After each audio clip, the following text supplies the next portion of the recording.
नमस्कार। शनि फाउंडेशन की ओर से आयोजित इस वेबिनार में आप सभी दर्शकों का स्वागत है। मैं हूं डॉक्टर मुकेश कुमार। दोस्तों, आज का जो विषय है वेबिनार का बहुत ही दिलचस्प है और बहुत विवादित भी है। विषय है गंभीर साहित्य बनाम लोकप्रिय साहित्य।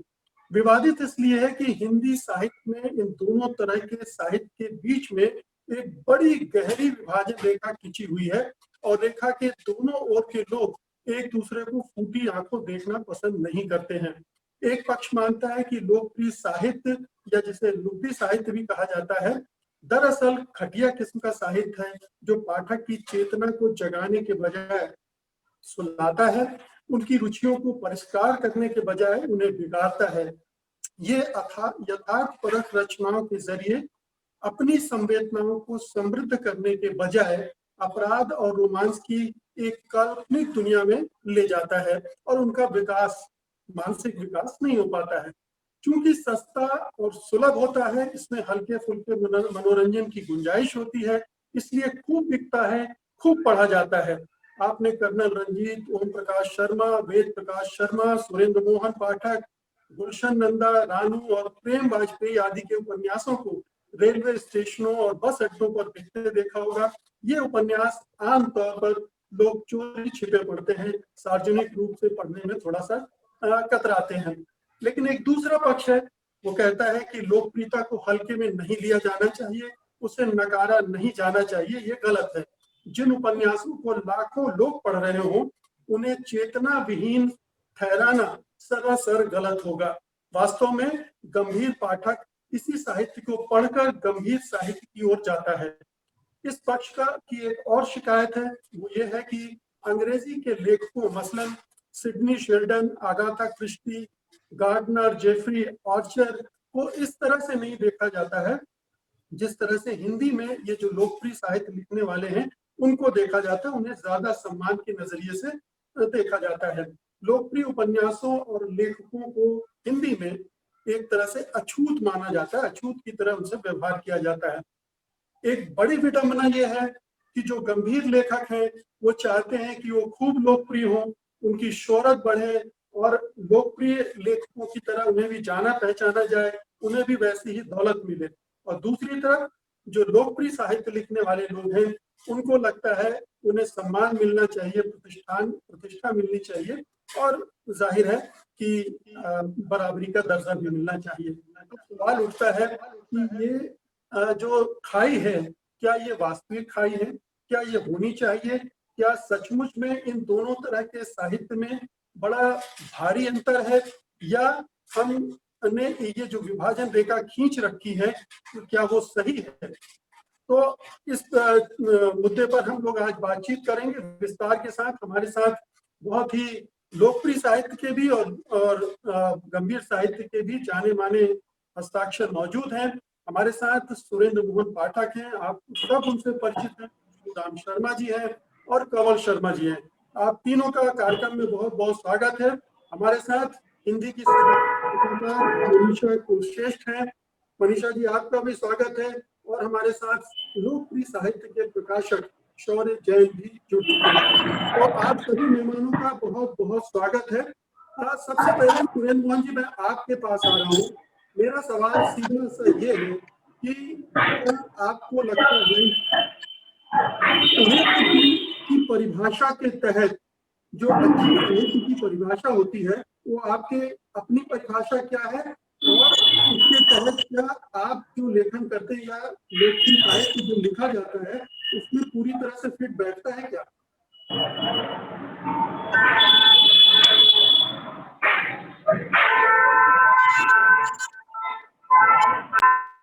लगता है पाठक जी आप मेरी बात को सुन पा रहे हैं? नहीं सुनाई।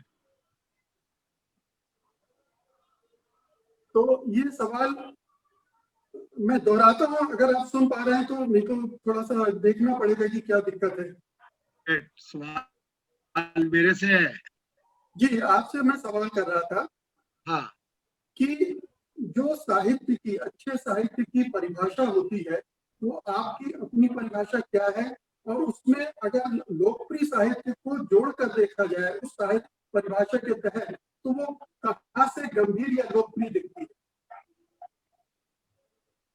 ये अच्छा साहित्य जो आपने कहा उसकी परिभाषा पूछ रहे हैं।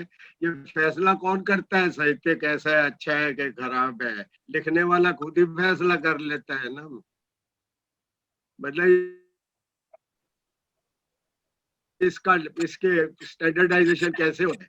कि किसी ने साहित्यकार ने एक किताब लिखी तो वो खुद ही फैसला कर लेता है कि ये अच्छे साहित्य में शामिल है, चाहे उसका कोई रीडर ना हो, चाहे उसकी कोई पूछना हो सकती हो। तो ये वर्ड ही गलत है। अच्छा साहित्य से क्या मतलब है आपका? जो लिखा जा रहा है वो अच्छा है, आपको नहीं अच्छा लगता है आप ना पढ़ो। टीवी पर 1000 चैनल आते हैं, आप सारी देखते हैं? सारी देखते हैं? नहीं देखते हैं ना। तो फिर जिनको देखते हैं उनको आप नेचुरली मान लेते हैं कि ये ज्यादा मनोरंजक है, ज्यादा अच्छी है। ऐसे ही बंदा एक किताब सारी जिंदगी में एक किताब लिखता है और वो कहता है मैं साहित्यकार हूँ। एक कहा मैंने, एक किताब के दम पर दोबारा कभी कोई नहीं लिखा। मैं मिस्ट्री राइटर हूँ। मैं, जिसको आप अच्छा साहित्य कहते हो, मैं एक किताब लिखूं वैसी और छप भी जाए तो आप मुझे साहित्यकार मानने लग जाओगे। ये लाइन ऑफ डिमार्केशन ही गलत है। आप कहते हो लोकप्रिय साहित्य, क्या मतलब हुआ इसका? यानी कि जो बाकी छपता है वो अलोकप्रिय है? वो लोकप्रिय नहीं है, उसकी कोई पूछ नहीं, कोई पसंद नहीं किसी रीडर के। ये लाइन ऑफ डिमार्केशन ही गलत है। देखो, आप साइंस फिक्शन लिखे तो ठीक है, आप हिस्टोरिक नॉवल लिखे तो जायज है, आप माइथोलॉजिकल लिखे तो किसी को कोई परेशानी नहीं। मैं स्टोरी लिखूं तो फोकस में ये गलत है, ये नाजायज है, ये नहीं होना चाहिए। रीडर को इससे क्या मिलता है? आप कौन होते हैं ये पता करने वाले? रीडर रीडर जानता है।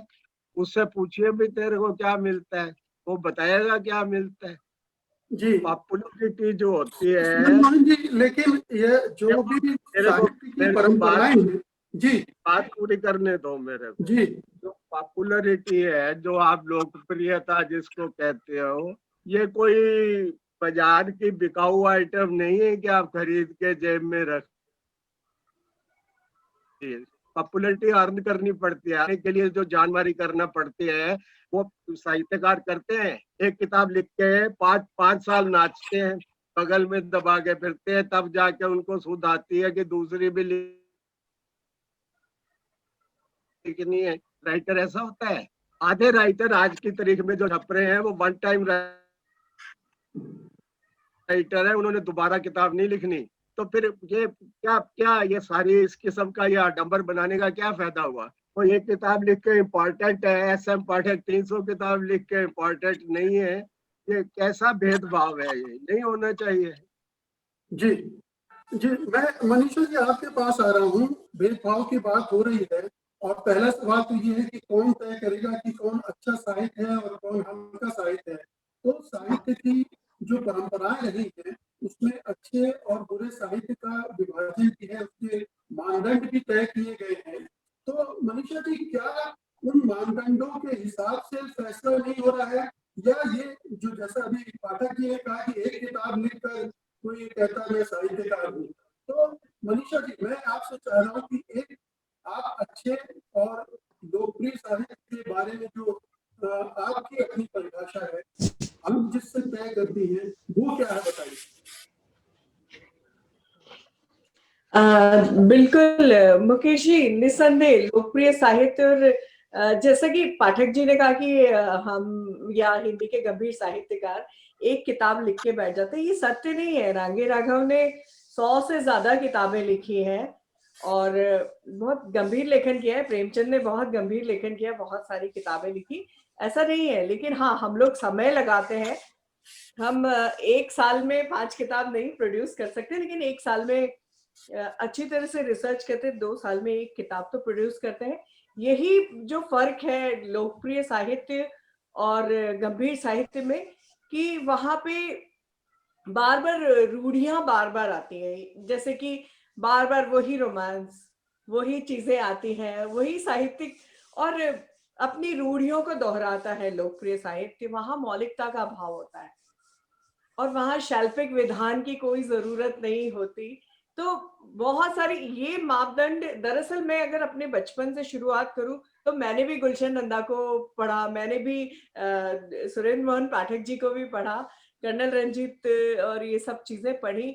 लेकिन धीरे धीरे जब मैंने आगे फिर शिवानी, आचार्य चतुर्सेन, उनसे और आगे बढ़ के फिर जब हमने और गंभीर साहित्य को पढ़ना शुरू किया, निर्मल वर्मा, तो मुझे लगा कि फिर पीछे मुड़ने की जरूरत नहीं हुई।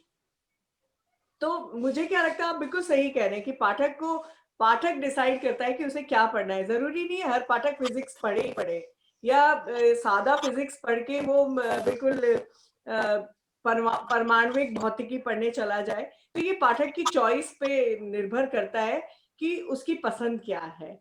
तो बिल्कुल ये डिमार्केशन होना नहीं चाहिए, क्योंकि इस डिमार्केशन में भी बहुत सारे स्तर हैं, इतने सारे स्तर हैं कि आप कई बार लोकप्रिय और साहित्यिक दोनों मिश्रण होते हैं। जैसे कि आप आचार्य चतुर्सेन को ले, विमल मित्र को ले, तो वही मैं जो बार बार ये सोचती भी रही कि मेरा भी एक डेवलपमेंट लोकप्रिय साहित्य से गंभीर साहित्य की ओर हुआ। लेकिन एक और सवाल उठता है, क्या गंभीर साहित्य से आप वापस लोकप्रिय साहित्य की ओर लौटते हैं? मुझे नहीं लगता कि कोई लौटता होगा। और एक और बात ये है कि अगर आप सामाजिक गंभीर मुद्दों को लें या राजनीतिक मुद्दों को लें या ऐसे मुद्दे जो समाज को सीधे सीधे फर्क डालते हैं, उन मुद्दों की कमी तो होती है लोकप्रिय साहित्य में। वहां पे आपको वैचारिक विमर्श नहीं मिलता। तो जिन लोगों की भूख वैचारिकी को लेके होती है, न केवल मनोरंजन को, तो निसंदेह धीरे धीरे गंभीर साहित्य की तरफ जाते हैं और पाठक की चॉइस सबसे पहले होती है। और गंभीर और अगंभीर के बीच में इसमें निसंदेह, जैसा कि पाठक जी ने कहा कि आप कौन होते हैं तय करने वाला, ये पाठक तय करेगा कि उसकी पसंद क्या है। तो ठीक है, अगर पाठक अगर ग्रो करता है तो वो गंभीर साहित्य की तरफ जाता है, अगर वो ग्रो नहीं करता और उसको उसी मनोरंजन में अपना निर्वाण दिखाई देता है तो वो वहीं तक रहता है। तो जी ये तो बात है कि रूढ़ी नहीं तोड़ता लोकप्रिय जी, साहित्य, कोई मनुष्य जी रूढ़ी नहीं आपसे कई तोड़ता, सवाल उठे, इस कोई पर एक एक करके आते हैं हम। एक विमर्श एक नहीं करके प्रस्तुत करता। जी, एक एक करके आते हैं। जी मैं जी परशुराम जी जी के पास जा रहा हूँ। जी, बिल्कुल। परशुराम जी, मैं आपसे ये सवाल करना चाह रहा हूँ जो अभी मनीषा जी ने उठाया है, कि जो लोकप्रिय साहित्य है वो एक तरह का फार्मूलाबद्ध साहित्य है, वही चीजें बार बार रिपीट होती है, उसमें कोई बहुत ज्यादा प्रयोग नहीं होते हैं, आविष्कार नहीं होते हैं, शिल्प, भाषा, कथ्य के स्तर पर। और इसीलिए जो फर्क मुंबईया फिल्मों और समानांतर सिनेमा में हो जाता है, वही यहाँ पर जाकर आपको लोकप्रिय और जो गंभीर साहित्य, इसके बीच फर्क पैदा होने लगता है। तो ये फर्क आप देख पाते हैं क्या? क्या आप मानते हैं कि लोकप्रिय साहित्य में बहुत फार्मूलाबद्ध है, एक ही तरह का प्रोडक्शन, जैसा कहा कि मनीषा जी ने कहा कि हम एक उपन्यास को लिखने में 1, 2, 3, 4 साल लगाते हैं, और यहाँ एक इंडस्ट्री के तौर पर लोकप्रिय साहित्य एक फैक्ट्री की तरह चलता है, जिसमें हर साल 5-7 उपन्यास एक लेखक लिख डालता है। देखिए, मैं इसके लिए एक उदाहरण पेश करना चाहता हूँ। छोटी सी एक घटना है। कृष्ण चंद्र जी एक साहित्यकारों की मीटिंग बुलाना चाहते थे एक सेमिनार के लिए, और इत्तेफाक से जो लोग इनविटेशन भर रहे थे उनमें गुलशन नंदा भी बैठे हुए थे। तो गुलशन नंदा जी ने इनविटेशन में अपना नाम लिख दिया। तो जब उन्होंने अपना नाम लिख किया, कृष्णचंद्र जी के सामने पहुंचा, वो कहने लगे, यार देखो, वो तो ये गुलशन नंदा कहाँ से आ गए, मैं साहित्यकारों की मीटिंग बुला रहा हूँ। तो गुलशन नंदा कोई साहित्यकार है क्या? तो गुलशन नंदा उठ खड़े हुए, उन्होंने जवाब दिया, जी जब आप हावड़ा ब्रिज लिखते हो तो फ्लॉप होती है, और जब गुलशन नंदा नील कमल लिखते हैं तो हिट होती है। बस ये फर्क है आप में मुझमें। तो मैं ये महसूस करता हूँ कि एक पिंजरा होता है जो कैद होता है, कुछ पिंजरे कैद होते हैं, कुछ पिंजरे उड़ान भरते हैं। जो उड़ान भरते हैं वो हर घर तक पहुंच जाते हैं, हर दुकान तक पहुंच जाते हैं, हर जगह पहुंच जाते हैं। और जो पिंजरे कैद होते हैं वो लाइब्रेरियों में सिमट जाते हैं। मैं ये नहीं मानता कि हम जो लिखते हैं उसका रिपीटेशन करते हैं। अगर हम रिपीटेशन कर रहे हो तो हमें कौन पूछेगा, कौन पढ़ेगा? कोई भी नहीं पढ़ेगा। आप पाठक साहब के हो, मेरे हो, किसी भी राइटर की कोई किताब, वो कभी रिपीट करता ही नहीं है। तो ये कैसे कह सकते हैं हम वही बात रिपीट करते हैं, वही बात रिपीट करते हैं? हाँ, एक एंगल जरूर होता है राइटर का। क्राइम फिक्शन लिखने वाले का एक एंगल होगा। जो सोशल ड्रामे लिखते हैं, जैसे कि रानू हुए, गुलशन नंदा हुए, राजहंस हुए, बेस्ट राइटर, आप उनको पढ़िए तो महसूस होगा कि वाकई जो है ये जनमानस की हर हर हर दिल तक पहुंचने वाले लेखक हैं, जो हर दिल में अपनी जगह बना। ऐसे ही नहीं है 5-5 लाख बिकते हैं, ऐसे ही नहीं जो लोग इनके दीवाने हैं। मैं आपको अपनी छोटे से बचपन की घटना बताता हूँ। रात को 11 बजे रेलवे स्टेशन पे खड़ा होता था, इसलिए कि एच व्हीलर की डिलीवरी आती थी स्टॉल पर, और जासूसी दुनिया, जिसमें कि इब्ने सफी टॉप में थे उस वक्त, जो सबसे, मैं उनको प्रारंभिक क्राइम का लिखने वाला राइटर मानता हूँ, जासूसी। तो वो उस किताब को तलाश करने वाला एक 8वीं-9वीं क्लास का बच्चा स्टेशन पे 11 बजे पहुंच जाता था, इसलिए कि पहली किताब मैं खरीदूं। तो ऐसी दीवानगी भी हमने देखी है। लेकिन ये दीवानगी तो सलमान खान की फिल्मों के लिए भी होती है। अभी आप फिल्म, भीड़ टूट पड़ती है, लेकिन सलमान खान की फिल्में मनोरंजन के स्तर पर बहुत अच्छी होती होंगी। लेकिन अगर आप जो सिनेमा है उसके जो विधान है उसमें अगर उसको कस के देखते हैं तो पाते हैं कि वो कहीं नहीं टिकती है। आती है, मनोरंजन करके गायब हो जाती है, कोई याद नहीं रखता हूँ। हाँ, एक बार रिपीट कीजिए, मेरा सवाल नहीं पाया। आपने कहा कि लोग प्रतीक्षा करते हैं इस तरह की किताबों की, उपन्यासों की, लेकिन मैं वही कह रहा हूँ कि ये बॉक्स ऑफिस पर सलमान खान की फिल्में भी हिट होती हैं, वहां भी उसी तरह से भीड़ लगती है, वहां भी लोग ब्लैक में टिकट लेकर फिल्में देखते हैं। लेकिन सलमान खान की फिल्मों को मनोरंजन के स्तर पर तो ठीक है, लेकिन गंभीरता के स्तर पर कोई गंभीर मुद्दा उठा रहा हो, सामाजिक समस्या को उठाकर उसकी कोई पाठक की या दर्शक की संवेदनाओं का विस्तार कर रहा हो, उसकी चेतना को जगा रहा हो, ऐसा नहीं करते हैं सलमान खान की फिल्म। तो ये जो लोकप्रिय साहित्य है उसमें बड़ा हिस्सा, आपने ठीक कहा कि कुछ अच्छी चीजें भी लिखी जा रही होंगी, लेकिन बड़ा हिस्सा जो है वो इसी तरह का है। नहीं, सलमान खान ठीक है उस तरह के करते हैं, लेकिन हम आपके हैं कौन में कुछ और किरदार भी करते हैं। ये आर्टिस्ट, वो एक्टर है, तो एक्टर तो अपनी भूमिका निभाएगा कि वो उसको जो कैरेक्टर मिलेगा उसको प्ले करेगा। तो फिल्म इंडस्ट्री ने इसको 2 भागों में विभाजित कर दिया, एक आर्ट मूवी कर दिया, एक सिंपल मूवी कर दिया। तो आर्ट मूवी, अगर कोई कहेगा सलमान जी आपको आर्ट मूवी में काम करना है और उनको सब्जेक्ट पसंद आएगा तो काम करेंगे ना, तो फिर इसमें ये अंतर कहाँ से आ गया कि वो सलमान खान की मूवी भी जो है, वो तो एक्टर है, किसी में काम कर सकता है, हर जगह है, ये विभाजन हर जगह है। मैं यही कह रहा हूँ, ये विभाजन आपको हर जगह मिलेगा। अभी पाठक जी ने कहा कि इतने सारे चैनल हैं, उन चैनलों में आप कौन सा देखते हैं, ये आप पर है। लेकिन वहां भी अच्छे और बुरे चैनलों का विभाजन है। कुछ चैनल हैं जो दिन रात जहर उगलते रहते हैं, कुछ चैनल हैं जो शाइस्तगी के साथ, शालीनता के साथ तथ्यों को सामने रखते हैं। तो ये फर्क आ जाता है, और यही फर्क हम हर जगह देखने की कोशिश करते हैं कि कौन सा गंभीर है, कौन सा जिम्मेदार है और कौन सा गैर जिम्मेदार है, या लोकप्रियता पाने के लिए या धन कमाने के लिए इस्तेमाल हो रहा है। वो पाठक जी जो बोल रहे हैं वो अपनी जगह बिल्कुल एक हकीकत है कि ये देखने वाला या पढ़ने वाला तय करता है कि मैं क्या पढ़ रहा हूँ और क्या नहीं पढ़ रहा हूँ।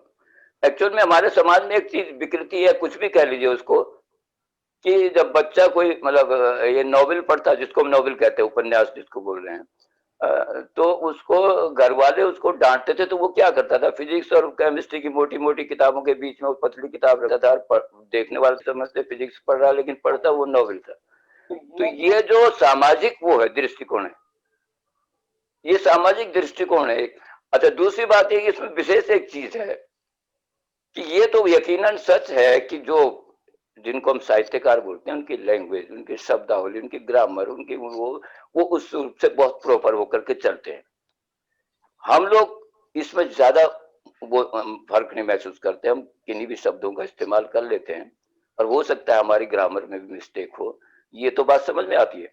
लेकिन इसका पैमाना ये नहीं कि हमको साहित्यकार माना जाए, उनको साहित्यकार माने, एक दीवार खड़ी कर दी जाए। ये दीवार खड़ी करने वाले ये खाली एक एकेडमिक अवार्ड, ये छोटी मोटी चीजें इन्होंने ये दीवार खड़ी की हुई है। मैंने बताया ना, जो किशन चंद्र कहते हैं कि गुलशन नंदा राइटर नहीं है, गुलशन नंदा कहते हैं भाई तू कहाँ से राइटर है, भाई राइटर तो मैं हूं। तो ये फर्क जो आया है वो विशेषकर लैंग्वेज से नहीं आया है, तो शब्दावली में थोड़ा बहुत जो आता है ना कि हम जो उनको पढ़ने लगते हैं तो हमको एक अलग से होता है, तो आदमी का मानसिक वो स्तर बदलता है। अच्छा, मानसिक स्तर बदलता है तो उसका एक स्तर बन जाता है पढ़ने का कि भाई मुझे तो सिडनी शेल्टन पढ़ना है, या मुझे जो है आर्थर कॉनन डॉयल पढ़ना है, या मुझे क्या पढ़ना है, या सुरेंद्र पाठक पढ़ना है। उसका एक मानसिक वो बन जाता है दृष्टिकोण। लेकिन इसमें ये कोई फर्क नहीं है कि वो दृष्टिकोण में एक अच्छी किताब मिल जाए। हम लोलिता भी पढ़ लेते हैं, लोलिता तो शुरू में बैन हो गई थी, बाद में पॉपुलर हो गई। तो ये कोई चीज नहीं है, ये अपना अपना दृष्टिकोण होता है। लेकिन मेरा एक ख्याल है कि हमें इस पसड़े में नहीं पढ़ना चाहिए कौन साहित्यकार, जिसने लिख दिया, जिसकी रचना छप दी, वही साहित्यकार है भाई। जी, मैं कमल शर्मा से सवाल करूंगा कि जैसा अभी मनीषा जी ने कहा कि हम सब लोग शुरुआत इसी लोकप्रिय साहित्य से करते हैं। हमने भी कर्नल रंजीत, ओम प्रकाश शर्मा, गुलशन नंदा को शुरू में पढ़ा, और फिर धीरे धीरे जब हम गंभीर साहित्य के संपर्क में आए तो धीरे धीरे उसमें उसकी आदत लगती गई, और फिर हमें इस साहित्य की जरूरत नहीं पड़ी। तो कमल शर्मा, मैं ये जानना चाहता हूँ कि क्या लोकप्रिय साहित्य की भूमिका लोगों में पढ़ने की रुचि पैदा करता है, लेकिन उसके आगे नहीं ले जाता है? तो ये उसकी एक भूमिका है जिसको स्वीकार किया जाना चाहिए एक सीढ़ी के तौर पर। कमल शर्मा जी। जी सर, मैं बिल्कुल इस बात से सहमत हूँ जो अभी आपने बोली है, और मैं मनीषा जी की कुछ बातों को भी सेकंड करूंगा। लेकिन मेजरली मेरा यही मानना है जो अभी आपने बोला कि जो लोकप्रिय साहित्य होता है बेसिकली ये प्रथम सीढ़ी है, ये पहला लैडर होता है जिससे किसी भी पाठक का इंट्रोडक्शन होता है। तो एक बार जब उसका परिचय होता है और फिर ग्रेजुअली अपनी उम्र के साथ वो बढ़ता है, और फिर उसका जो टेस्ट है वो जब बदलता है, तब वो गंभीर साहित्य या जिसे हम उत्कृष्ट साहित्य कहते हैं उस तरफ चला जाता है। बिल्कुल ठीक बात है कि जो लोकप्रिय साहित्य है उसकी इस बेसिक नेसेसिटी को नकारा नहीं जा सकता। इसकी एक अलग इंपॉर्टेंस है, जिसे उत्कृष्ट या लोकप्रिय साहित्य कहा जाता है, उसकी एक अलग इंपॉर्टेंस है। बहरहाल इससे अलग हटकर इससे इतर मैं कुछ और भी इसमें जोड़ना चाहूंगा। दरअसल हिंदी भाषा की ये बदकिस्मती है कि इस तरीके का विभाजन हमें देखने को मिलता है। अगर आप दक्षिण में बंगाल में जाएं, अगर आप बंगाली भाषा में देखें तो वहां हम इस तरीके का कोई भी डाइवर्जन नहीं देखते हैं, हम इस तरीके का कोई भी डिस्टिंक्शन नहीं देखते हैं कि एक तरफ उत्कृष्ट साहित्य है या एक तरफ लोकप्रिय साहित्य है। वहां का बहुत सारा लोकप्रिय साहित्य, मैं बंगाली भाषा की बात कर रहा हूँ, वो उत्कृष्ट साहित्य में गिना जाता है। और भारत की सबसे ज्यादा ट्रांसलेटेड बुक्स जो हैं इन हिंदी और इंग्लिश, वो बहुत सारी किताबें बंगाली भाषा की है, और वो लोकप्रिय साहित्य में से ही आती है। इसी तरीके से अगर आप तमिल में देखें, वहाँ एक लेखक हैं रमेश कुमार जी, जिन्होंने तकरीबन 1400 जासूसी कहानियां लिखी, और वो तमिल भाषा का उत्कृष्ट साहित्य में स्थान पाता है। कहने का मतलब सिर्फ ये है कि लोकप्रिय साहित्य जो है उसकी एक अलग इंपॉर्टेंस है, और उसकी इंपॉर्टेंस को नकार के अगर कोई सीधा गंभीर साहित्य को ही इंपॉर्टेंस देगा तो वो नहीं चल सकता। एक और बात मनीषा जी ने जो कहा उसी के संदर्भ में मैं ये भी कहूंगा कि जो भी गंभीर साहित्य होता है, कम से कम मैं अपनी 40 साल की उम्र में, मैं भी शिक्षा और शिक्षण के क्षेत्र से जुड़ा हुआ हूँ, लगभग 40-42 साल मेरी उम्र हो चुकी है। मैंने आज तक किसी ऐसे व्यक्ति से मुलाकात नहीं की है जिसने लोकप्रिय साहित्य को पढ़े बिना सीधा गंभीर साहित्य में छलांग लगा दी। मनीषा जी ने खुद स्वीकार किया कि उन्होंने खुद किस तरीके से लोकप्रिय साहित्य से शुरुआत की थी और फिर गंभीर साहित्य की तरफ वो आगे बढ़ गई थी। यही इसकी इंपॉर्टेंस है, यही इसकी इंपॉर्टेंस है। और एक चीज और भी है कि जो गंभीर साहित्य होता है बेसिकली कहते हुए अच्छा नहीं लगता, लेकिन आप ये देखिए कि उसकी प्रक्रिया कितनी सख्त है। जो उत्कृष्ट साहित्य होता है बामुश्किल 1500 कॉपियां छपती हैं, कमीशन पे बेचा जाता है, फिर ना स्कूल और कॉलेजेस की अलमारियों में जाके वो फ्रीज हो जाता है। कमल शर्मा जी, हम इस मुद्दे पर आएंगे, क्योंकि ये भी एक बहुत बड़ा फैक्टर है किसी साहित्य को लोकप्रिय बनाने में या गंभीर बनाने में। तो इस पर भी हम बातचीत करेंगे। लेकिन सुरेंद्र मोहन जी, मैं आपसे जानना चाहता हूँ कि हम जब लोकप्रिय साहित्य की बात करते हैं, उनको पढ़ते हैं, उनको समझते हैं, तो आमतौर पर हमने ये पाया है कि उसमें जो गंभीर सामाजिक, राजनीतिक, आर्थिक मुद्दे हैं उस गंभीरता के साथ नहीं होते हैं जिस गंभीरता के साथ गंभीर साहित्य में होते हैं। तो ये बड़ा फर्क हमें देखने को मिलता है। क्या ये कमजोरी है लोकप्रिय साहित्य की जिसकी वजह से उसे हेय दृष्टि से देखा जाता है?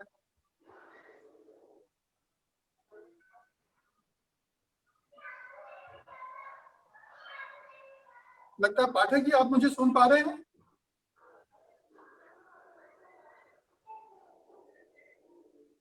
आपने मेरे से सवाल किया? जी जी, आप ही से पूछा।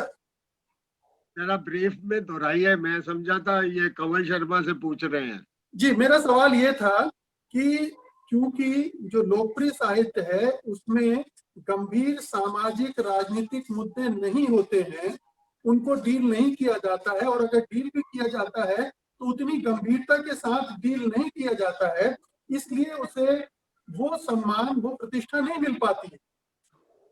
देखो, ये जो आपने ये जो बात कही है कि मतलब है कि इसका आपका ये कहने का मतलब है कि जो लोकप्रिय जिसको आप कहते हैं उसको गंभीरता से कोई नहीं लेता, ये मतलब है आपका? कोई की बात नहीं कर रहा हूँ, आमतौर पर जो परिभाषा के तहत माना जाता है उस परिभाषा देखो, के आपको तहत मैं एक कह रहा बात हूँ। देता हूँ। देखो, आप मेरी एक बात सुनो। Nothing succeeds like success.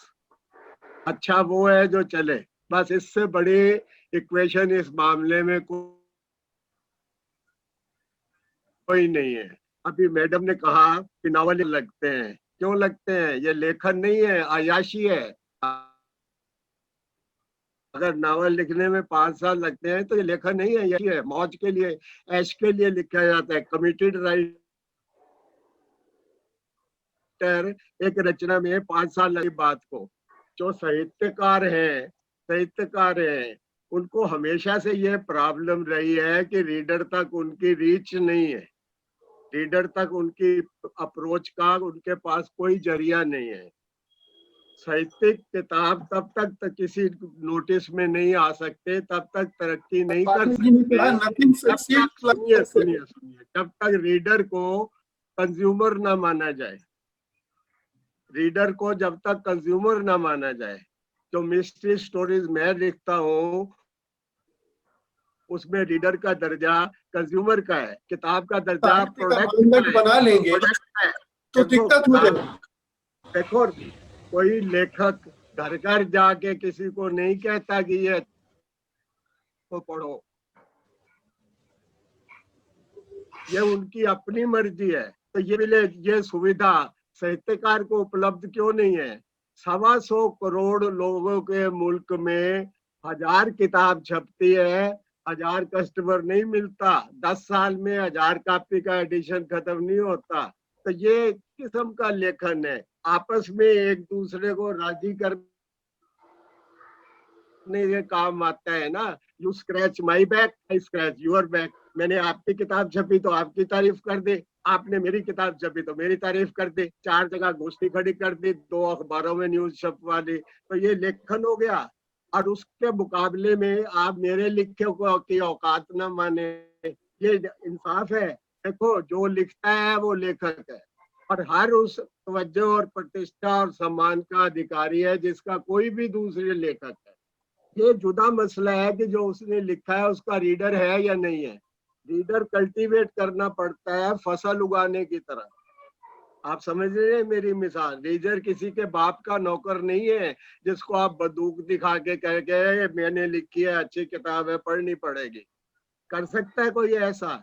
ये ऑटोमेटिक प्रोसेस है। धीरे धीरे चढ़ती है और अपना जलवा जलाल दिखाती है। तरक्की के लिफ्ट नहीं जाती, सीढ़ियां जाती हैं। स्टेप बाय स्टेप ही आप जा सकते हैं। उनके लेखक है जो साहित्यिक लेखक आते हैं उनमें इस किस्म की अभिलाषा ही नहीं है कि वो कुछ करतब करके दिखाए, कमाल है। उनको तो चर्चा में आनंद है कि मेरी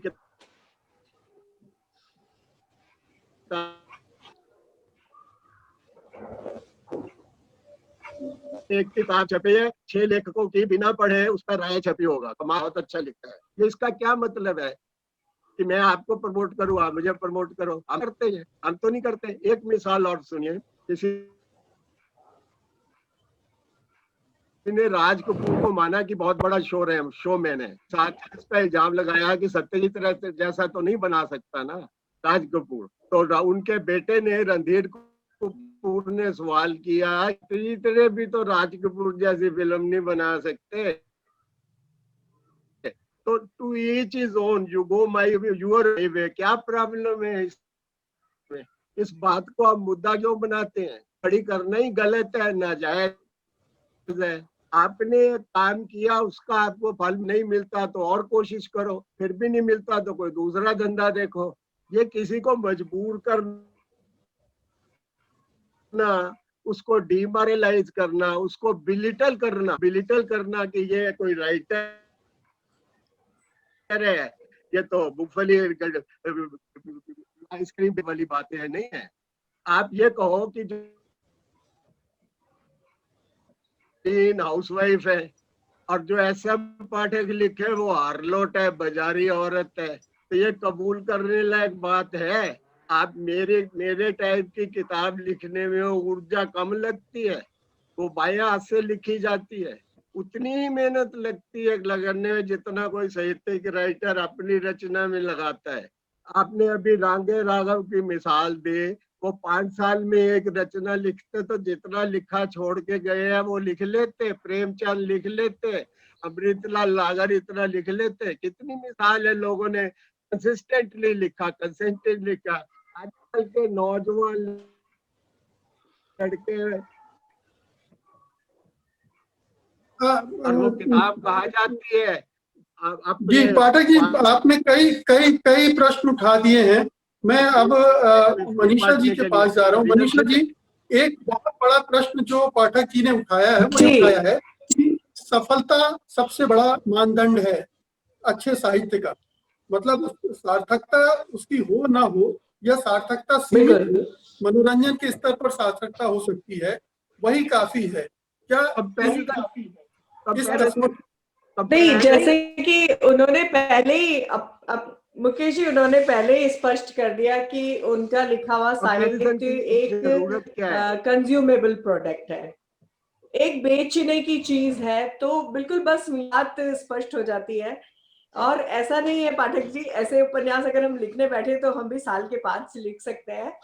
और मेरे उपन्यास हिंदी साहित्य में बहुत प्रचलित है और मैं बहुत ही अलग विषय उठाती हूँ, जैसे कि मैं सिजोफ्रेनिया पे लिखती हूँ या मैं कश्मीर समस्या पे लिखती हूँ। तो ऐसा नहीं है कि हम खाली बैठे रहते हैं, हम बहुत गंभीर शोध करके अपने उपन्यास को सामने लाते हैं। अगर मुझे कोई लव थ्रिलर लिखना है तो मुझे उसके लिए शोध नहीं करना पड़ेगा, मुझे कश्मीर नहीं जाना पड़ेगा, या मुझे सिजोफ्रेनिया को लेकर कभी भी। जी, अब मैं अपनी बात फिनिश करूं, मैं आपकी बात में बीच में नहीं बोली। मनीषा जी को सुन लीजिए पाठक। तो अगर मुझे शोध करना है, जी, अगर मैं शोध करके सिजोफ्रेनिया जैसे शब्द विषय पे लिखती हूँ तो मुझे निस्संदेह 3 या 4 साल लगेंगे। अगर मैं लव थ्रिलर लिखती हूँ ऐसे, और जैसा कि लोकप्रिय साहित्य मैंने भी लिखा है, मैं स्टोरी टेल के लिए भी एक ऑडियो नॉवल लिख चुकी हूँ, वो मैंने साल भर में क्या आधे 6 महीने में लिख लिया। ऐसा नहीं हम खाली बैठ के और कोई इस तरह की अय्याशी करते हैं, नहीं, हम बिल्कुल गंभीर शोध करते हैं। और जैसे कि आपने कहा कि आपका लिखा हुआ एक प्रोडक्ट है और कंज्यूमेबल चीज है, साहित्य एक प्रोडक्ट नहीं है, साहित्य एक वैचारिकी की चीज है, और उससे अगर किसी की आत्मा जागृत होती है या कहीं समाज में कोई बदलाव आता है तो निस्संदेह ये कंज्यूमेबल नहीं होगा, ये कि गहरा इम्पैक्ट होगा। आपकी किताब कितना समाज पे गहरा इम्पैक्ट डालती है मुझे नहीं पता, लेकिन मुझे ये जरूर लगता है कि गंभीर साहित्य जो लिखा जाता है वो समाज पे गहरा इम्पैक्ट डालता है।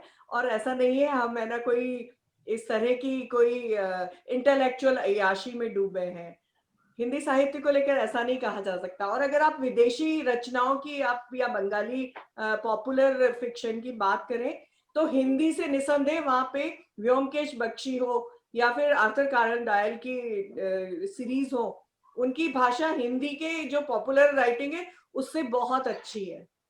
हिंदी की पॉपुलर राइटिंग में भाषा का स्तर अगर मैं देखूं तो गुलशन नंदा रानू और आपके बाद, बिल्कुल मैं आपका सम्मान करती हूँ, आपकी रचनाएं मैंने पढ़ी हैं, अगर आप आगे देखें तो वो और भी गिरता जा रहा है। तो कहीं ना कहीं मुझे लगता है कि पॉपुलर फिक्शन को भी अपनी भाषा और उसमें एक विमर्श लाएं, तो शायद ये जो बीच की खाई है वो पट सकती है। बस मेरी बात यही खत्म हुई। डॉक्टर कमल, मैं आपसे जानना चाहता हूं कि साहित्य की सार्थकता किसमें है?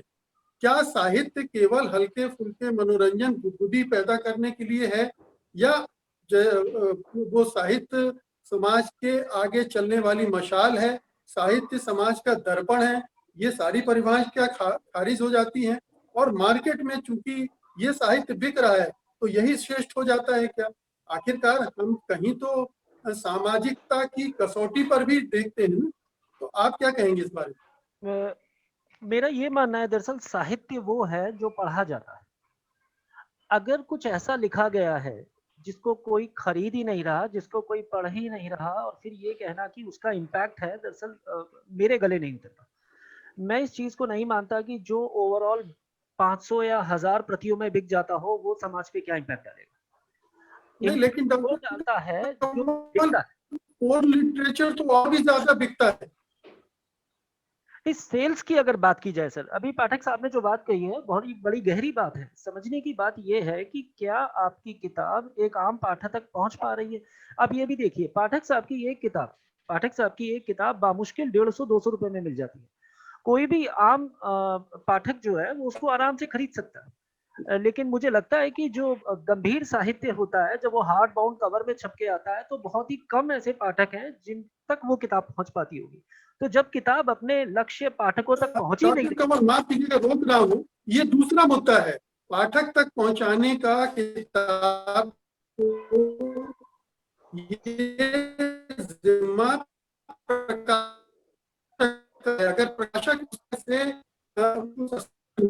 लोगों तक सुलभ नहीं पा रहे हैं, स्टेशनों पर प्रेमचंद, शरद चंद्र चट्टोपाध्याय, रविन्द्रनाथ टैगोर के रेलवे स्टेशन और हवाई आपको बस अड्डों पर भी मिल जाएंगी किताबें। तो वही प्रकाशक जब उनको लेकर चले जाते हैं तो वो लोकप्रिय भी हो जाते हैं। तो ये एक समस्या प्रकाशन व्यवस्था की अलग है। लेकिन जो हम बात कर रहे हैं क्वालिटी की, सार्थकता की, सामाजिक सरोकार की, वो कहाँ है लोकप्रिय साहित्य में? जी देखिए सर, सार्थकता कंटेंट में होती है बेसिकली, और कंटेंट जो है वो जो बेहतर होगा वो साहित्य होगा। ये कह देना कि जो गंभीर साहित्य है वो कंटेंट वाइज ज्यादा बेहतर है, मुझे नहीं लगता। आप बहुत सारे पाठक साहब का ही अगर उदाहरण ले लिया जाए, इनकी बहुत सारी किताबें ऐसी हैं, मैं बकायदा नाम लेके बता सकता हूँ, जिन किताबों में जो लिखा गया है वो किसी भी गंभीर कंटेंट से के बराबर का तो है ही है। तो ये कहना कि जो लोकप्रिय साहित्य है उसका कंटेंट इस स्तर का नहीं है, मैं नहीं मानता। दूसरी बात, ये बात सच है कि पाठक साहब के बाद ये जो लोकप्रिय साहित्य है इसका इतना बड़ा मार्केट नहीं दिखाई दे रहा। ये बात सच है। मैं मनीषा जी की इस बात से बिल्कुल सहमत हूँ जो उन्होंने कहा है। ये भी हो सकता है कि जो पाठक साहब के बाद की जो पीढ़ी है, खासतौर से मेरे वाली, हम लोग अभी क्योंकि बहुत शुरुआती दौर में हैं, तो इसलिए हो सकता है हमारी भाषा में वो गहराई ना हो या वो उत्कृष्टता ना हो। लेकिन कुल मिला के मैं अभी भी इसी बात को सेकंड करूंगा कि जो बिकता ही नहीं, जो दिखता ही नहीं, और जो कॉलेजों की अलमारियों में जाके खप जाता हो, फ्रीज हो जाता हो, फिर वो क्या इम्पैक्ट डालेगा समाज में। जी, मैं शौर्य के पास जाना चाहूंगा। बहुत देर से वो बैठे हुए हैं, अब उनका मौका आया है, क्योंकि आपने ये प्रश्न उठा दिया है। जो बिकता नहीं है, जो दिखता नहीं है, उस साहित्य का क्या मतलब है? और जो बिकता नहीं है, जो दिखता नहीं है, वो बिकता नहीं है, तो ये प्रकाशक का जिम्मा है। यहाँ पर प्रकाशक की भूमिका होती है कि वो किस तरह के साहित्य को आगे बढ़ा रहा है, किस तरह के साहित्य को लोगों तक पहुंचा रहा है, और उसमें उसे कितना ये फायदा का मामला प्रॉफिट का है। तो शौर्य, ये जो साहित्य के में दोनों तरह के साहित्य में गैप है, उसमें प्रकाशक की भूमिका कितनी जिम्मेदार है? सर, प्रकाशक का रोल आप मेनली देखा जाए तो एज अ पब्लिकेशन अगर मैं बात करूं तो थोड़ी कड़वी जरूर हो सकती है, बट प्रकाशक के लिए जो पल्प फिक्शन का ऑथर है वो भी उतना ही वैल्यूएबल है जितना साहित्यिक का है। हमारे लिए वो भी किताब उतनी ही वैल्यूएबल है जितनी आपका सुरेंद्र मोहन पाठक जी की है, या कंवल शर्मा जी की है, या परशुराम शर्मा जी की है। हमने उस किताब में भी उतने ही एफर्ट डाले हैं जितने परशुराम शर्मा जी की किताब में डाले हैं। मैं पर्टिकुलर आपकी सर, बात ये नहीं कर रहा डिसाइड हूँ, करना, आपकी पब्लिकेशन की बात नहीं कर रहा हूँ, मैं इन जनरल कह रहा हूँ कि बहुत मैं भी सारे इन जो जनरली बड़े सर, मैं भी इन पब्लिशर हैं जनरल इस ही देश बात के, कर रहा हूँ। जी, मैं भी इन जो जनरल बड़े ही बात कर रहा पब्लिशर हूँ हैं इस अभी देश एक। के, वो जैसा कि अभी कंवल शर्मा जी ने भी कहा कि छपती हैं और लाइब्रेरी में चली जाती हैं, पाठकों बिल्कुल तक पहुंचती बिल्कुल नहीं है, इतना हार्ड बिल्कुल कवर में आती हैं, महंगी होती हैं, लोग खरीद में एक खरीद सकते हैं, दो खरीद सकते हैं, बहुत खरीद भी नहीं सकते हैं। तो उनको बिल्कुल। महंगा करना और उनको दुर्लभ बना देना लाइब्रेरी वाली के रैकेट की वजह से, ये क्या गंभीर साहित्य के लिए रुकावट का काम कर रहा है, इसीलिए वो लोकप्रिय भी नहीं हो पा रहा। बहुत बड़ा, बहुत बड़ा। आप एक तरफ से देखा जाए तो करीबन 60 साल पहले जब पब्लिकेशन की शुरुआत करी मेरे दादाजी ने, तो उस टाइम 2 रुपए 4 रुपए ये नॉवल का रेट होता था। आज भी हम अगर देखें 80 रुपए 100 रुपए ये मैक्सिमम रेट है, ये एमआरपीज हैं जो हमारी बुक से प्रिंट होती हैं। वहीं ऑन द अदर हैंड अगर आप गंभीर साहित्य के लेखक से कहें कि सर आपकी किताब हम 80 रुपए में या 100 रुपए में छापना चाहते हैं, हिंदी का रीडर सर महंगी किताब उठाएगा ही नहीं। हमने कोशिश करी, ऐसा नहीं है कि सर हमारा कोई पर्सनल अट्रैक्शन है किसी एक पर्टिकुलर ऑथर से कि हम पल्प फिक्शन को ही प्रमोट करेंगे या साहित्य को ही प्रमोट करेंगे। हिंदी का रीडर पैसे खर्च नहीं करता। आप करते हैं वो एक बहुत छोटा बेस है। आप मान लीजिए मुश्किल से 5% 10% लोग हैं जो आज भी 200-500 रुपए की किताब उठाते हैं। हिंदी का रीडर बहुत बहुत बहुत कम कमाता है, वो हिंदी पे इतना खर्चा नहीं कर सकता। हम अगर देखें आज भी जो इंग्लिश के ऑथर्स हैं जो आज भी एक बड़ी सेल कमांड करते हैं अपनी, उनकी हिंदी सेल्स कहीं नहीं टिकती सर। आप अमीश त्रिपाठी को ले लीजिए या फिर आप चेतन भगत को ले लीजिए, इनकी इंग्लिश की नॉवल के सेल के मुकाबले मेरे को नहीं लगता हिंदी की 5% भी है। हिंदी का ऑथर आज 100 रुपए 150 रुपए से ऊपर खर्चा नहीं करना चाहता। पॉपुलर राइटर है। बिल्कुल मैम, पॉपुलर राइटर को फर्क नहीं पड़ता। पॉपुलर राइटर के लिए 80 रुपए भी वही है। उसका जो मेन फोकस रहता है वो ये है कि ऑथर रीडर के हाथ में मेरी किताब पहुंचे, रीडर को पता चले मैं एग्जिस्ट करता हूँ, मेरा लिटरेचर है, मैं भी कुछ लिखता हूँ। जैसा कि आपके आज के टाइम में भी देखें, पिछले 10 साल में मेरे को नहीं लगता कंवल शर्मा जी के अलावा कोई और नया ऑथर है जो निकल के आ पाया है। हमने कम से कम हम 25 से 30 डिफरेंट ऑथर्स की बुक्स पब्लिश करी है, बट जो रिस्पॉन्स जो एक अट्रैक्शन पल्प फिक्शन को मिलता है वो कहीं एक गंभीर साहित्य में मिसिंग है। आप गंभीर साहित्य की बात करें तो मेरे को नहीं लगता कि हिंद आप पॉकेट बुक्स गंभीर साहित्य भी छापता था जी, हिंद पॉकेट आज बुक्स भी गंभीर publish साहित्य होता भी है, छापता आज था, भी तो नॉर्मल साहित्य भी। मैम देखिए, मेरे को एक जो बड़ा इसमें चेंज लगता है वो ये है कि आप 9 से 6 की नौकरी के बाद जब घर पे थके आते हैं ना, आपको वो सीरियसनेस अपने एंटरटेनमेंट में नहीं चाहिए। आप अभी भी नॉवेल्स को एक एंटरटेनमेट के रूप में ज्यादा देखा जाता है।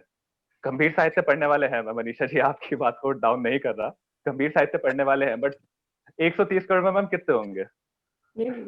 आप एक तरफ बात करें पल्प फिक्शन की, उनके आज भी सेल 50,000 60,000 के क्लॉक में आ जाती है। आज भी जब प्रिंट का कोई दबदबा नहीं रहा, मैं 80 या 90 के दशक की बात करूं जब एक गोल्डन एज थी बुक इंडस्ट्री पब्लिकेशन इंडस्ट्री के लिए, वहां 4 लाख 5 लाख तो मैम नॉर्मल ऑथर्स बिकते थे। पाठक जी की भी नॉवल इससे ज्यादा बिके हैं, परशुराम शर्मा जी के नॉवल इससे ज्यादा बिके हैं, अनिल मोहन के नॉवल इससे ज्यादा बिके हैं। तो मैम रीडर नहीं उठाता, रीडर इंटरेस्टेड नहीं है। रीडर को जो सिरदर्दी वो अपने काम पे छोड़ के आया है, वो घर पे आके उसे वो सीरियसनेस नहीं चाहिए। उसे आज भी मैम आप देखिए, अगर न्यूज चैनल्स में भी देखें, आज भी लोग रिपब्लिक को ज्यादा देखते हैं। मेरे को नहीं लगता राजेश सभा टीवी को कोई इतना फोकस करता होगा। लोगों को वो एक लाइट फैक्टर चाहिए अपनी लाइफ में।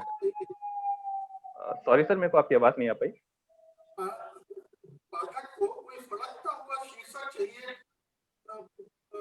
कवर पर, जिससे वो आकर्षित। एक्चुअली सर आपकी आवाज बहुत स्लो आ रही है।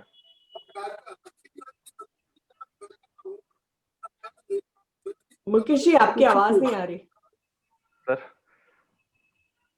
आपकी आवाज ऑडिबल नहीं है, सॉरी। जी आप बोले। नहीं, आप क्वेश्चन कर रहे थे कुछ, वो आपकी आवाज मेरे तक पहुंच नहीं पाई। मेरा सवाल ये था कि जब तक कवर पर कोई बहुत आकर्षक शीर्षक न हो, तब तक वो दर्शकों का पाठकों का ध्यान नहीं खींचता है, उस पर पैसे खर्च नहीं करते। सर ये टोटली कहना ये गलत रहेगा। हमने साहित्य के कवर्स भी देखे हैं, बिल्कुल प्लेन सिंपल सोबर, जिसमें सिर्फ ऑथर का नाम है और बुक का नाम है, पीछे कोई सॉलिड थीम दे दिया गया है। सेम अगर आप थीम देखा जाए तो आजकल नए ऑथर्स की जो नई पीढ़ी है जो पल्प फिक्शन लिख रही है, उनके भी कवर्स कहीं ना कहीं उसी थीम को मैच करते हुए हैं। बट जैसा कि यहाँ पे कई बार कवल शर्मा जी ने भी कहा, पाठक जी ने भी कहा कि पब्लिशर के लिए इम्पोर्टेंट वो है जो बिक रहा है। मैं कहीं ना कहीं आज आप कह सकते हैं मेरा काम है दोनों टाइप के लिटरेचर को प्रमोट करना, but at the end of the day मेरे को देखना है कि कौन से ऑथर की कौन सी टाइप के लिटरेचर की डिमांड मार्केट में ज्यादा है। अब ऐसा नहीं हो सकता कि सब पाठक जी को कोई पढ़ना चाहता हो और मैं उनके सामने प्रेमचंद रख दूं। वो कोई उठाएगा भी नहीं और पसंद भी नहीं करेगा। जी। पाठक जी को पढ़ने वाला रीडर बेस ही अलग है, प्रेमचंद को पढ़ने वाला रीडर बेस बिल्कुल अलग है। तो मतलब आप जब प्रकाशन के लिए चीजें चुनते हैं तो आप मोटे तौर पर पाठकों के टेस्ट का ध्यान रखते हैं, साहित्य की गंभीरता और लोकप्रियता को अलग छोड़ देते हैं। सर रीडर डिसाइड करता है उसे क्या चाहिए। मैं एज अ पब्लिशर रीडर को फोर्स नहीं कर सकता आप प्रेमचंद पढ़ें या फिर आप कवल शर्मा को पढ़ें। रीडर डिसाइड करेगा। मैंने उनके सामने दोनों किताबें रखी हैं। उसके नीचे तो फिर पौन साहित्य भी आता है जिसको बहुत लोग पढ़ना चाहते हैं। फिर तो इसके नीचे पौन साहित्य भी आ जाता है जिसको तो और ज्यादा लोग पढ़ना चाहते हैं। मैम अगर कंज्यूमर डिमांड करता है तो मेरे को नहीं लगता उसमें भी कोई कमी है। नहीं मैम, अगर कंज्यूमर डिमांड करता है, अगर वो सोसाइटी में एक्सेप्टेबल है, इंडियन सोसाइटी में वो फिलहाल आज की डेट में भी एक्सेप्टेबल नहीं है, अगर सोसाइटी में एक्सेप्टेबल है, अगर समाज डिमांड करता है, अगर वो ओपनली बिक सकता है, तो मेरे को नहीं लगता उसमें भी कोई कमी होनी चाहिए। वो भी छपना चाहिए, उसी को कम वैल्यू के दी जाए। आज के टाइम में इंडिया में वो टैबू है। तो बस इंडिया में यही लोग फर्क एक्सेप्ट आता नहीं है करेंगे। एक जिम्मेदारी का, गंभीर साहित्य और पॉपुलर साहित्य की। बस यही आपने कह भी दिया कि समाज किधर जा रहा है, समाज की दिशा क्या हो। ये पॉपुलर राइटिंग का कोई उद्देश्य नहीं है, वो एक कंज्यूमेबल चीज है, उसको वही रहना है।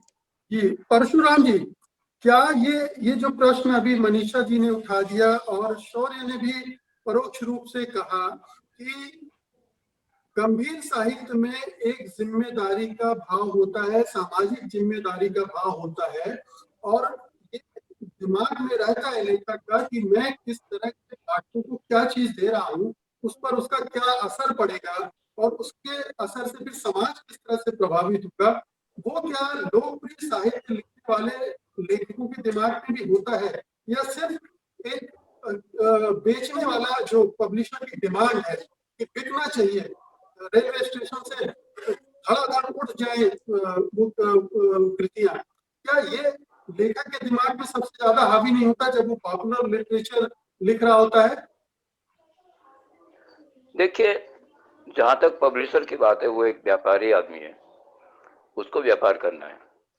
तो व्यापार में उसको जहां मुनाफा होगा उस पे गेम खेलेगा, वो जहां उसे फायदा नहीं होगा वहां पे नहीं खेलेगा। मैं आपको छोटी सी बात जो कह के चल रहा हूँ, हम लोग जो जिन्हें की घटिया साहित्य, लुगदी साहित्य, पता नहीं किन किन नामों से उल्लेख किया है, हम लोगों ने बहुत मेहनत की है, बहुत मेहनत की है, अपनी रातें जगाई है, और इतनी मेहनत की है कि हमने अपने नाम का एक स्थान बनाया है। अब हमारे नाम का जब स्थान बन गया तो पब्लिशर को अगर उस नाम से फायदा हो रहा है तो वो हमको छापेगा। जब हम मेहनत नहीं करेंगे, हमारा कोई नाम नहीं होगा, कुछ नहीं होगा, तो वो नहीं बिकेगा, तो हम वहीं खड़े रहेंगे। नहीं, मेरा सवाल तो ये था कि सामाजिक सरोकार को आप कितना महसूस करते हैं जब इस तरह की चीजें लिखते हैं? आप पब्लिशर के लिए लिख रहे होते हैं या पाठक के लिए लिख रहे होते हैं? आप पाठक के मानसिक स्वास्थ्य का कितना ख्याल रखते हैं जब इस तरह की लेखन करते हैं? नहीं, ऐसा नहीं है कि हम रीडर्स का ख्याल रखते हो या कोई हमारा एक अपना दृष्टिकोण होता है, एक सब्जेक्ट होता है, एक विषय होता है, उसमें हमें ये चूज नहीं करते हम कि किसको पसंद आएगा, किसको नहीं पसंद आएगा। हाँ, उसको इंटरेस्टिंग बनाने की कोशिश जरूर करते हैं। इंटरेस्टिंग बनाने की वजह से कभी कभी शैली या वर्ड ये साधारण हो जाते हैं, और जो जिनको आप साहित्य बोल रहे हैं वो शब्दों को बहुत सोच समझ के पिरोते हैं। हम लोग इस चीज का ज्यादा ख्याल नहीं रखते कि हमें कौन से शब्द चूज करने हैं, मतलब कितना क्लिष्ट शब्द देना है या सिंपल शब्द देना है, एक ओरिजिनल भाषा से देनी। तो ये चीज नहीं, राइटर कभी इस बात को नहीं सोचता कि कौन मुझे पढ़ेगा कौन नहीं पढ़ेगा। वो अपनी बेस्ट परफॉर्मेंस देने की कोशिश करता है कि मैं जो नया लिख रहा हूँ उसमें मेरी सर्वोच्च चीज क्या हो सकती है। उसके सामने ये बिल्कुल सवाल नहीं होता कि मुझे पसंद करता है कोई या नहीं पसंद करता है। हाँ, पसंद करता है तो उसकी एक रीडरशिप भी बन जाती है, उनको भी उसके दिमाग में उनका भी ध्यान होता है कि मुझे पढ़ने वाले किस किस्म के लोग हैं, कौन लोग मेरा रीडर हैं। वो उनके मिजाज को ध्यान में रखते हुए राइटिंग करता है। लेकिन ऐसा मैं नहीं मानता कि एक जो आदमी साहित्यकार को पढ़ता हो, रांगे राघव को पढ़ता हो, वो परशुराम शर्मा को ना पढ़े, ये पॉसिबल नहीं है। वो दोनों को पढ़ता है। हाँ, वो उसकी पसंद कौन सी है वो अलग बात है, मगर ये आप उसको बाउंडेशन में नहीं रख सकते। जो है वो पढ़ेगा बिल्कुल, जो उसको पढ़ने का शौक है तो चलो, आज इनकी किताब नहीं मिलती, पाठक साहब की मिल गई, आज उसकी नहीं मिली तो उसकी मिल गई, तो अब उसकी सिलेक्शन है कि उसको उससे उसको क्या गेन हुआ, क्या प्राप्त हुआ, किसका वो फैन बना, किसके वो रीडर बना। तो इस चीज को मैं नहीं मानता। आप ये लीजिए, समझ कीजिए आप कि रांगे राघव पढ़ा रहा, अगले दिन मूड है यार चलो एक एंटरटेनमेंट की दूसरी किताब पढ़ लेते, आपने वो भी पढ़ ली। तो अब इसका ये स्तर कहाँ निकाला कि समाज में विकास वही कर रहे हैं, हम तो बिल्कुल सत्यानाश कर रहे हैं, तो ये तो पॉसिबल नहीं ना। तो समाज का विकास अगर वही कर रहे हैं तो हम इसका मतलब हम तो विनाश कर रहे हैं। तो वो ये पैमाना नहीं हो सकता बिल्कुल भी। राइटर अपनी पूरी जिम्मेदारी से लिखता है, उसे पूरा पता है। रही जैसे मैडम ने कही पौर्ण साहित्य के बाद, तो वो तो एक बिल्कुल घटिया सोच है। उसका क्या मतलब है, इस बहस से कोई मतलब ही नहीं है। इस बहस का मतलब है कि हम लोग क्या लिखते हैं, रांगे राघव क्या लिखते हैं, तो राजा चतुर्सेन क्या लिखते हैं। और ऐसा तो आपको देवकीनंद खत्री साहब में जिन्होंने चंद्रकांता लिखी है, मैं कहता हूँ उससे ज्यादा बिकने वाली तो किताब ही नहीं आज तक पैदा हुई है, जिसकी ट्रांसलेशन मतलब जिसको पढ़ने के लिए हिंदी में से लोगों ने उसको ट्रांसलेट कर करके पढ़ी, उसके पेज के प्रूफ। परशुराम जी, समय खत्म हो रहा है। मैं छोटी टिप्पणी एक सुरेंद्र मोहन जी की लेना चाहता हूँ। सुरेंद्र मोहन जी, मैं आपकी कुछ लेखकों की बात नहीं कर रहा हूँ, ना आपकी बात कर रहा हूँ, लेकिन हम जब पूरे इंडस्ट्री की बात करते हैं, पूरे लोकप्रिय साहित्य की बात करते हैं, तब आपको लेखक कितना जिम्मेदार दिखता है। मैं आपकी बात नहीं कर रहा हूँ, आपकी व्यक्तिगत बात नहीं कर रहा हूँ, या आप जैसे कुछ और लेखक होंगे जो भाषा के स्तर पे भी काम कर रहे हैं, कथानक में भी प्रयोग कर रहे होंगे, लेकिन बाकी जो पूरी इंडस्ट्री है, हम उसकी बात कर रहे हैं, वो आपको लगता है कि उस जिम्मेदारी के साथ लेखक वहां काम कर रहे हैं?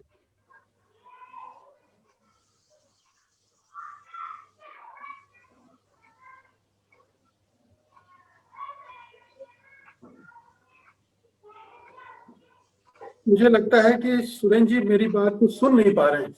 आज टूट के आ रही है, समझ नहीं आ रहा जी, इसमें गैप आ जाता है, broken sound, I am listening.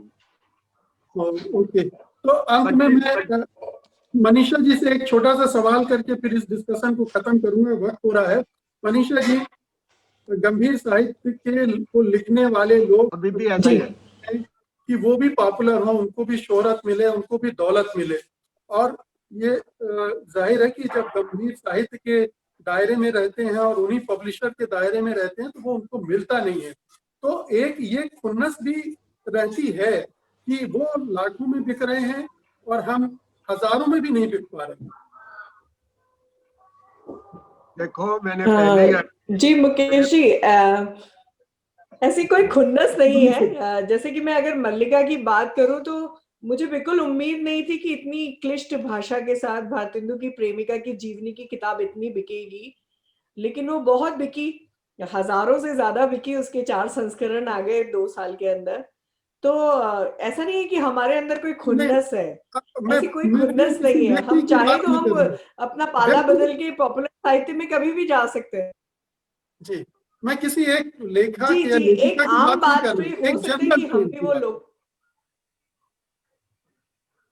जी जी, हो सकता है ये खुन्नस इस तरह से हो, लेकिन ये बिल्कुल सत्य है कि गंभीर हिंदी साहित्य का उतना बड़ा मार्केट नहीं है अभी। हम बल्कि और संक्षिप्त और संकीर्ण होता जा रहा है और कम बिकते जा रहे हैं। लेकिन एक बात मैं कहूंगी, जब आज हिंदी साहित्य में कथेतर साहित्य जो लिखा जा रहा है, वैचारिक साहित्य लिखा जा रहा है, अचानक से मैंने देखा है कि उसके पाठक बढ़े हैं, बहुत सारी किताबें कथेतर साहित्य की बिकने लगी हैं।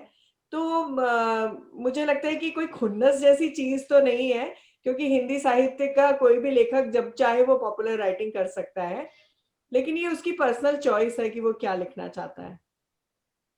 शौर्य, एक अंत में टिप्पणी क्या सुझाव देना चाहेंगे कि ताकि गंभीर साहित्य भी लोगों तक पहुंचे और उन्हें उनका ड्यू मिले, क्योंकि वो भी लोगों तक पहुंचना चाहिए। ये आपकी पब्लिशर्स की, ठीक है, मुनाफा केंद्रित इंडस्ट्री है, लेकिन एक सामाजिक जिम्मेदारी भी तो होती है। तो उसके निर्वाह के लिए क्या सलाह देंगे आप?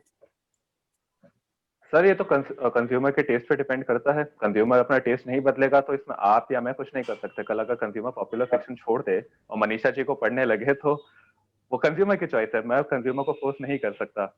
और कौन कहता है सर जो आपका गंभीर साहित्य नहीं बिकता? जितनी कृतियां प्रेमचंद जी की, गोदान और गबन की बिकी हैं, मेरे को नहीं लगता आज तक किसी ऑथर की और बिकी होंगी। कौन सी लैंग्वेज में सब वो ट्रांसलेट नहीं हुए? उर्दू से Hindi, English, German, French, Russian, दुनिया का कोना कोना उस किताब ने देखा हुआ है, उस ऑथर ने देखा हुआ है। तो ये कहना कि हाँ पॉपुलर फिक्शन ही बिकता है और गंभीर साहित्य नहीं बिकता, ये सरासर गलत है। नहीं गंभीर शोभेश साहित्य जी, की भी इतनी ही वैल्यू मैं है याद इंडस्ट्री में। करता हूँ एक समय जो रशियन लिटरेचर था, गली गली में गाड़ी आती थी और बहुत सस्ती कीमत पे मिलती थी और हम लोग उसको खरीद के पढ़ते थे, उतना पैसा खर्च कर सकते, अफोर्ड कर सकते थे। और आप जानते हैं कि चेखव, तोलस्ताय, गोरकी, दोस्तोयेवस्की को पढ़ना कितना मुश्किल काम भी है, दुरूह भी है, वो इस तरह का आसान नहीं है। लेकिन इसके बावजूद वो बड़े पैमाने पर एक पूरी जनरेशन ने पढ़ा, बिल्कुल, उन्होंने क्योंकि वो इफेक्ट छोड़ा है आसानी अपना से इंडस्ट्री। उपलब्ध हो रहा था। बिल्कुल जी उस साहित्य सर कंपैरिजन करना कि गंभीर साहित्य वाले अपनी किताब में ज्यादा एफर्ट डालते हैं, पॉपुलर फिक्शन वाले नहीं डालते, ये मेरे को लगता है कि गलत रहेगा। गंभीर साहित्य को रिसर्च की ज्यादा जरूरत होती है। जैसा मैम ने बताया, 1-2 साल आपको चाहिए। आप किसी भी एक सीरियस टॉपिक पे लिख रहे हो, आप रातों रात उस पर कुछ भी नहीं लिख सकते। आप अगर रिसर्च नहीं करोगे तो आप हंसी के पात्र ही बनोगे वहां पे। आपकी किताब नहीं पढ़ी जाएगी, आपको गाली और पड़ेंगी। तो ये गंभीर साहित्य की मजबूरी हो जाती है कि उसे 1 या 2 साल लगाने हैं अपनी किताब में। वहीं पॉपुलर फिक्शन को पता है मेरे रीडर को क्या चाहिए, उसकी स्टोरी दिमाग में है। अब सर कहना कि जो पॉपुलर फिक्शन है वो रिसर्च नहीं करता, कंवल शर्मा जी की ही किताब देख लीजिए। इनकी मेरे पास लेटर्स आते हैं सर रीडर्स के, मैं सर फॉरवर्ड करता हूँ ऑथर्स को। सर ने कहीं, जैसे एक पिछली किताब में सर ने पौंडीचेरी का एक आइलैंड का डिस्क्रिप्शन दिया था, बिल्कुल एक्यूरेट है सर। पौंडीचेरी से एक शख्स का मेरे पास मेल आया कि सर इतना अच्छा डिस्क्रिप्शन आपने दिया है, तो सर को विजिट करनी होती है वो जगह, सर को देखना होता है वहां पे क्या है, वहां का लोकल कल्चर क्या है। मैं ऐसे ही अगर मैं मेरठ की स्टोरी लिख रहा हूँ तो मैं मेरठ, दिल्ली में बैठ के मेरठ की स्टोरी नहीं लिख सकता। मेरे को मेरठ आना पड़ेगा, मेरठ की जनता को समझना पड़ेगा, मेरठ के कल्चर को समझना पड़ेगा, तब जाके मैं पॉपुलर फिक्शन भी लिख पाऊंगा। रिसेंटली भी अगर देखें तो एक सर ने फरीदाबाद और दिल्ली बॉर्डर पे एक बदरपुर एरिया पड़ता है, वहां का एक डिस्क्रिप्शन दिया था। वहां से रीडर्स के आते हैं मेरे पास मेल्स की हाँ आपने जो डिस्क्रिप्शन दिया वो एग्जैक्ट वही है। कहीं ना कहीं ये चीज भी आपको माननी पड़ेगी कि गंभीर साहित्य जितना एफर्ट डालते हैं पॉपुलर फिक्शन वाले, सरासर ये कह देना कि दोनों एक ज्यादा एफर्ट डालता है दूसरा नहीं डालता, वो गलत रहेगा। और sir at the end of the day consumer demand, अगर कंज्यूमर चाहता है मेरे को गंभीर साहित्य पढ़ना है तो वो बिकेगा। बहुत अंत में जो कंज्यूमर डिमांड की बात कही, हमें आपने फिर से एहसास दिला दिया कि हम दरअसल एक बाजारवादी व्यवस्था में बैठे हुए हैं और यहाँ में जो नियम चल रहे हैं वो डिमांड एंड सप्लाई के चल रहे हैं। इसमें जो माल ज्यादा सप्लाई होगा, ज्यादा अच्छे से सप्लाई होगा, वो ज्यादा बिकेगा। जो जिसकी डिमांड आ जाएगी वो ज्यादा सप्लाई होगा उस माल का। तो ये एक पूरा कैरेक्टर है इस मार्केट का। और इसमें इस मार्केट में जाहिर है कि अगर बड़ी आबादी अनपढ़ लोगों की है, कम पढ़े लिखे लोगों की है, तो वो उसी तरह की चीजें भी डिमांड करेंगे और वो डिमांड उसमें रिफ्लेक्ट होगी। तो ये हमें स्वीकार करना चाहिए और लोकप्रिय साहित्य लिखने वालों को अपनी दुनिया में खुश रहना चाहिए। उन्हें जो शोहरत मिल रही है, दौलत मिल रही है, और गंभीर साहित्य वालों को इसमें खुश रहना चाहिए कि वो कुछ ऐसा रच रहे हैं जो ज्यादा समाज को फायदा पहुंचा रहा है, दूर तक उनको मानसिक खुराक उपलब्ध करा रहा है और उनके मानसिक विकास में, समाज के मानसिक विकास में योगदान दे रहा है। बहुत बहुत शुक्रिया आप सभी मेहमानों का, धन्यवाद इस कार्यक्रम में हिस्सा लेने के लिए। नमस्कार।